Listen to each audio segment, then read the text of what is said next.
Պահանջը բոլորինս մեկն է, որպեսզի շուկայի հետ կապված բաց են խանութները, որովհետև բոլորն էլ օրավարձով աշխատող են, հիմնականում չի կարելի մի ամբողջ ժողովուրդ սենց ուղղակի անգործության մատնել։ Պահանջը մեկն է, բաց են շուկան նորմալ բնականոնով աշխատենք։ Այս իշխանությունը հաստատ է ժողովրդի հետ չի խնդիրը։ Իրանց խնդիրները թող լուծեն ու ժողովուրդը աշխատի։ Պահանջը մեկն է բոլորինս։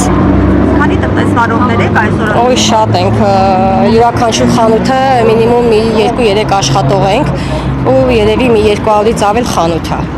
Դուք վարձակալությամբ տարածքում եք աշխատում։ Ես աշխատողն եմ։ Ես հենց խանութի աշխատող եմ։ Սեփականատեր չեմ, աշխատող եմ, օրավարձով աշխատող ենք։ Պահում ենք ընտանիք, ապրում ենք վարձով, դժվար է ամեն դեպս։ Այն օրերին, երբ որ չեք աշխատում, այսինքն նաև Չենք էլ, իհարկե, հա։ չեք էլ վճարում։ Ոչ, չէ։ Շնորհակալություն, անուն ազգան նկասեք։ Նայրը։